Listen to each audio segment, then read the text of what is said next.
Today we will read the poem telephone conversation. जैसे कि नाम से पता चल रहा है, टेलीफोन कन्वर्सेशन एक पोएम है जिस पर दो जनों के बीच में बात होती है।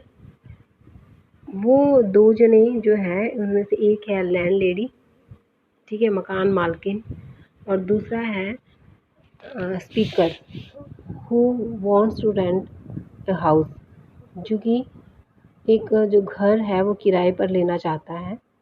तो दोनों के बीच में बात होती है।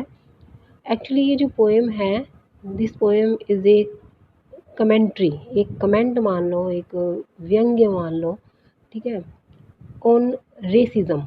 जो रेसिज्म है, जो जातिवाद है, या जो गोरे लोग और काले लोगों के बीच जो भेदभाव है, ठीक है, उस पर ये पोएम लिखी गई है।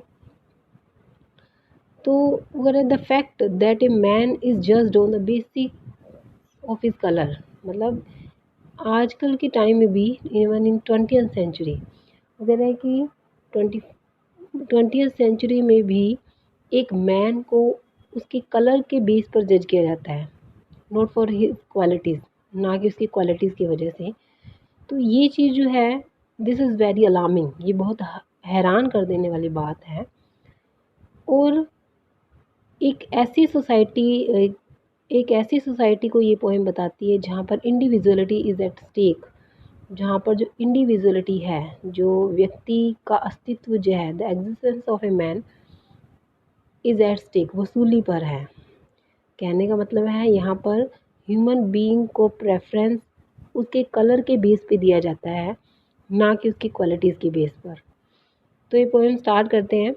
इस पोएम में जो बताया है, the price seemed reasonable, location indifferent, मतलब मैंने आपको पहले बताया कि एक मकान मालकिन जो कि of course of white colour, वो वाइट कलर की है। This is an imagination talk, imaginative talk, ये कोई कल्पना वाली कॉन्वर्सेशन है, ठीक है। बस इस पोएम का मकसद जो है वो राइटर का यही है कि वो रेसिज्म पर कमेंट करना चाहता है, ठीक है, जातिवाद पर।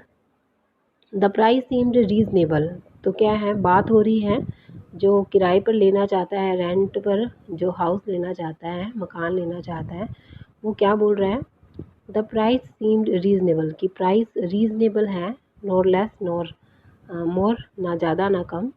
लोकेशन इनडिफरेंट, और लोकेशन की प्रति भी वो इनडिफरेंट है, मतलब उदासीन है, मीन्स टू से उसको फ़र्क नहीं पड़ता कि कहाँ है, किस जगह है।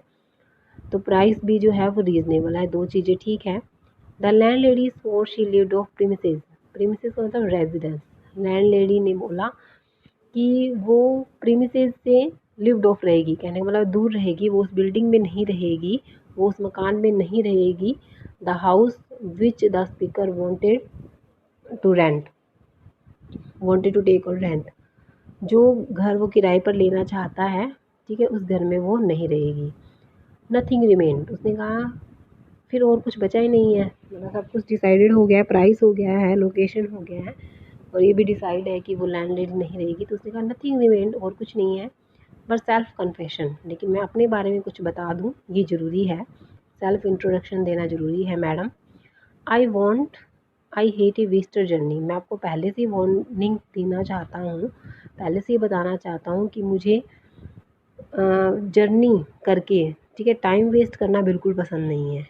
आई एम अफ्रीकन, मैं पहले से बता दूं कि मैं एक अफ्रीका का रहने वाला हूँ, मैं एक ब्लैक पर्सन हूँ। इस लाइन से पता चलता है कि जो है वो राइटर को या स्पीकर को ऑलरेडी जो है किसी कोई मकान रेंट पर नहीं मिला होगा, या फिर वो काले और गोरे लोगों के बीच भेदभाव जो होता है उससे पहले से ही उसका इंट्रोडक्शन हो चुका होगा, पहले भी उसके साथ ऐसा हो चुका होगा। तो उसने उसको ये बताना ज़रूरी समझा कि ऐसे मैं आऊँ और मेरी जर्नी वेस्ट होए। तो मैं आपको पहले ही बता देना चाहता हूँ कि मैं एक अफ्रीकन हूँ। साइलेंस, फिर दूसरी तरफ से क्या हो गई, साइलेंस, चुप हो गया, मतलब बिल्कुल चुप्पी छा गई। Silence transmission of pressurised good breeding, इस लाइन का मतलब है कि जब वो साइलेंट हुई तो उस साइलेंस से पता चल गया कि उसकी जो गुड ब्रीडिंग है, मतलब वो अच्छी वेल मैनर्ड की है, एजुकेटेड लेडी है, लेकिन अब उसके जो मैनर्स है, ठीक है, वो अंडर प्रेशर आ गए है। तो अच्छी मतलब अच्छी वेल मैनर्ड है, अच्छी ब्रीडिंग की है, वेल एजुकेटेड है, लेकिन तो इस चीज़ से जो साइलेंस है, इस चीज़ से वो क्लियर आ जाती है कि उसके गुड मैनर्स है, वो अंडर प्रेशर है, क्योंकि है तो पर्सनैलिटी वाली, लेकिन वो एक ऐसे बंदे को, एक ऐसे इंसान को रेंट पर मकान नहीं देना चाहती जो काले काले रंग का है। तो उसकी साइलेंस जो है वो अब, उसका जो पर्सनैलिटी है वो अंडर प्रेशर आ गई। वॉइस, फिर आवाज़ आई, व्हेन इट केम, ठीक है।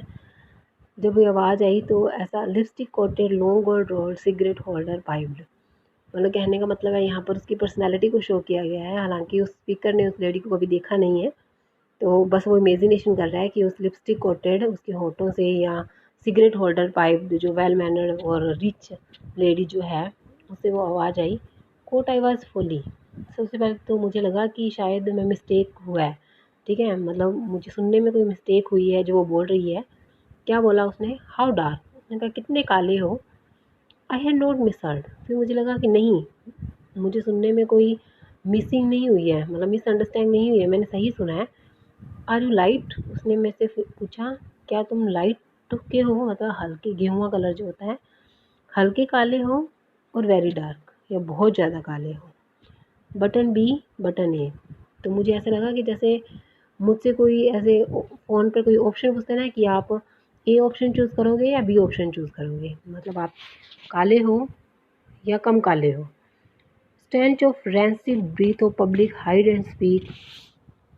इस लाइन का मतलब है, रैंसिड मतलब बिल्कुल बेकार, बदबूदार, स्पॉइल्ड लाइक ओल्ड बटर, जैसे कोई पुराना मक्खन जो है वो, उससे बहुत बदबू आने लगती है ना।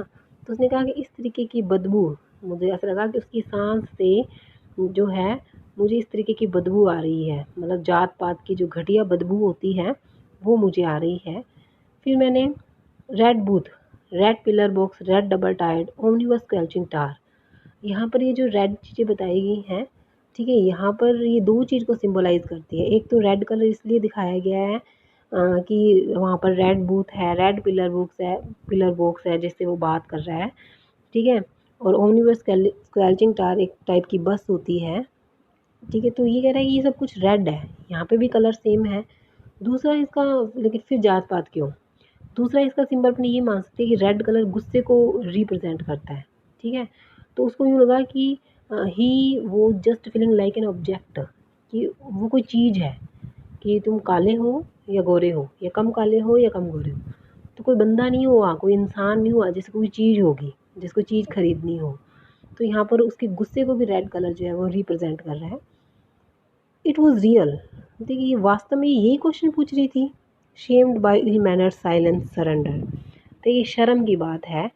By ill mannered silence surrender, फिर होता है, फिर से आवाज़ आई, वो जो साइलेंस इल मैनर्ड, मतलब वो जो इल मैनर्ड वाली लेडी थी, ठीक है, वो जो चुप्पी एकदम से पहले चुप्पी थी, जिसको मैं वेल मैनर्ड समझ रहा था कि ये वेल मैनर्ड साइलेंस वाली है, लेकिन वो इल मैनर्ड साइलेंस उस लेडी के लिए आया है, ठीक है, कि वो इल मैनर्ड साइलेंस से फिर क्वेश्चन आया, पुश्ड डम्फाउंडेड टू बैक सिंप्लीफिकेशन। कह रहे हैं कि मैं एकदम से उस सरेंडर, मतलब उसने कहा बोलो, तो फिर पुश्ड, मैं पुश हो गया, डम्फाउंडेड एकदम शॉक हो गया, ठीक है, टू बैक सिंप्लीफिकेशन, अपना सिंप्लीफिकेशन देने के लिए।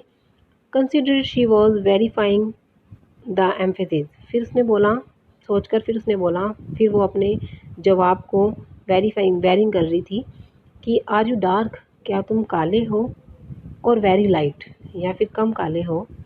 Revelation came, you mean like, फिर मेरा आंसर क्या आया, मतलब उसका, यू मीन लाइक प्लेन और मिल्क चॉकलेट, मतलब उसने कहा कि तुम्हारा मतलब है कि एक तो प्लेन चॉकलेट होती है, एक मिल्क चॉकलेट होती है, ठीक है, क्या उस वजह से पूछ रही हो।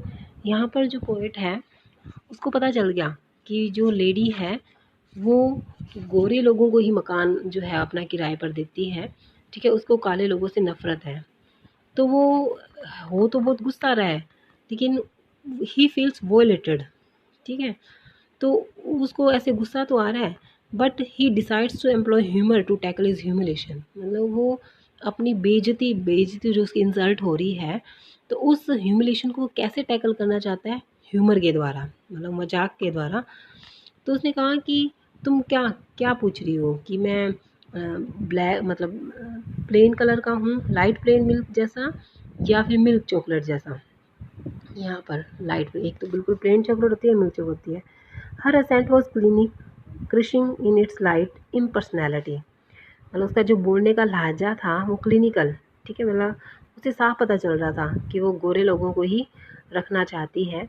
क्रशिंग इन इट्स लाइट, क्रशिंग इन इट्स लाइट का मतलब यहाँ पर मतलब है the writer was crushed, the speaker was crushed, वो एकदम से टूट गया, वो एकदम से शोक हो गया। इन पर्सनैलिटी, और उसकी पर्सनैलिटी जो है वो सामने आ गई, ठीक है, कि वो जो है वो गोरे लोगों को ही पसंद करती है। वो रेसिज्म पर, रेसिज्म का उस पर भी बहुत अफेक्ट पड़ता है, मतलब वो भी रेसिज्म को क्या करती है, प्रेफरेंस देती है। तो रैपिडली वेव लेंथ एडजस्टेड, जल्दी से मैंने वो फ़ोन वाली तार जो है वो एडजस्ट की, और आई चूज़, मैंने कहा West African sepia and as afterthought down my passport, उसने कहा कि मेरे पास जो पासपोर्ट है उसके नीचे तो वेस्ट अफ्रीकन सैपिया लिखा हुआ है। Silence for spectroscopic, spectro silence for spectroscopic, spectroscopic का मतलब यहाँ पर है कि study of A colour spectrum. उसने कहा कि जब मैंने उसको कहा कि वेस्टर्न अफ्रीकन सैपिया लिखा हुआ है, तो शायद वो फ्लाइट ऑफ फैंसी में चली गई, कि इमेजिनेशन में चली गई, ठीक है, जब तक कि उसको सच्चाई का पता नहीं चला। भी कहने का मतलब है जब तक कि उसकी आवाज़ फिर से ना आई, मेरे को लगा कि वो इमेजिनेशन कर रही है कि ये वेस्ट अफ्रीकन सैपिया किस तरीके का बंदा होता है। फिर hard on the mouthpiece, फिर वो माउथ पीस पर बोली what is that, what is that conceding, don't know what that is like brunt. उसने कहा कि वो क्या होता है, don't know what that is, मुझे नहीं पता कि वो क्या होता है, लाइक ब्रूनेट, मतलब वो एक काले के तरीके के इंसान होता है क्या, मतलब वो वेस्ट अफ्रीकन सैपिया एक काला ही बंदा होता है। That is dark isn't it, उसने कहा कि हाँ वो काला ही होता है, कि ऐसा नहीं होता है। नॉट ऑल टुगेदर एक्चुअली, उसने कहा नॉट ऑल टुगेदर एक्चुअली, वो कह रहे हैं कि एक्चुअली जो है फेशियली सॉरी, वो कह रहा है कि पूरा नहीं, आई एम ब्रूनेट, मैं काला हूँ, but madam you should see, लेकिन आप देखो द रेस्ट ऑफ मी, मेरा फेस मत देखो, फेशियली फेस मत देखो, बाकी देखो पाम ऑफ माई हैंड, मेरे हाथों की जो पाम है, ठीक है, हथेलियाँ देखो, सोल्स ऑफ माई फीट, मेरे पैरों के तलवे देखो, आर ए परऑक्साइड ब्लोन, वो एक ब्लीच जैसे, मतलब ब्लीच जैसे कलर के हैं। Friction caused foolishly madam by sitting down has turn my bottom raven black, वगैरह है कि मेरा जो पीछे वाला जो साइड है, नीचे वाला हिस्सा, बैठने वाली जो जगह है, वो फ्रिक्शन की वजह से जो थोड़ी काली पड़ गई है। वन मोमेंट मैडम सेंसिंग, वगैरह है कि एक मिनट मैडम, फिर वन मोमेंट मैडम सेंसिंग, तो मुझे ऐसा लगा एक मोमेंट के लिए, her receiver rearing on the thunderclap about my ears, कि ये बात सुनकर जो है उसका जो रिसीवर है, जो फ़ोन का जो रिसीवर है, वो शायद मेरे कानों पर एक थंडर क्लैप, एक बिजली की भांति जो है वो पड़ेगा। I pleaded wouldn't you rather, I pleaded wouldn't you rather see for yourself, यहाँ पे see for yourself missing है लास्ट में। तो उसने कहा कि मैंने उससे रिक्वेस्ट की कि wouldn't you rather see for yourself, क्या आप खुद आकर मुझे यहाँ पर देख नहीं सकती कि मैं, मेरा फेस कैसा है या बाकी शरीर का जो पार्ट है वो। तो यहाँ पर जो स्पीकर है, जो पोइट है, वो यूजेज ही शार्प विट, वो अपनी अकल का यूज़ करता है और ह्यूमर का यूज़ करता है to make the readers understand, कि ताकि हम लोगों को ये समझा सके कि जो रेसिज्म होता है वो कितना एब्सर्ड होता है, कितना बुरी बात है रेसिज्म, गोरे और कालों लोगों के बीच में भेदभाव करना जो है, this is not a good thing, that is a central idea of the poem.